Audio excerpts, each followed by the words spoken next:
అప్పట్లో డిగ్గీరాజు అదే హస్తంపాటి వృద్ధ జబ్బు కంగారు దిగ్విజయ్ సింగ్ ఓ ఘనకార్యం చేసిండు. స్వయంగా తన చేతుల మీదుగా గొప్ప గ్రంథాన్ని విడుదల చేశారు. అందులో ముంబై దాడులకి ప్రధాన కారణం ఆర్ఎస్ఎస్ అని తేల్చేశారు. నవంబర్ 26వ తేదీన ముంబైని రక్తసిక్తం చేసిన పాకి ఉగ్రవాదుల చేతులకి ఎర్రదారాలు గట్టుకొని రావడం కూడా ఇక్కడ మనం గుర్తు చేసుకోవాలి. వాళ్ళ వద్ద హిందూ పేర్లతో ఉన్న బెంగళూరు నగరానికి చెందిన అడ్రస్, ఐడి ప్రూఫ్లు కూడా దొరికినాయి. ఇదంతా పాక్లోని ఐఎస్ఐ, లష్కర్ ఉగ్రవాద బస్టెడ్ బాసెస్ ఎందుకు చేసినట్టు?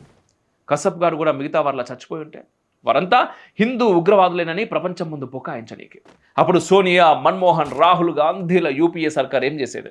దిగ్విజయ్ సింగ్ లాగే అందరూ కాషాయపు ఉగ్రవాదం అంటూ వంత పాడేటోళ్ళు. మాలేగావ్ కేసు మాదిరిగానే అజ్మీర్ దర్గా బాంబు పేలుడు వంటి ఇతర కేసుల్లో స్వామి అసిమానంద్ వంటి సాధువుల్ని అక్రమంగా జైల్లో పెట్టారు. వాళ్ళంతా ఆర్గనైజ్డ్గా టెర్రరిజానికి పాల్పడుతున్నారని ఢంకా బజాయించేద్దాం అనుకున్నారు. అంతా ఒక్క త్యాగజీవి వల్ల పటా పంచలైపోయింది. అతనే ముంబై పోలీస్కి చెందిన తుకారాం.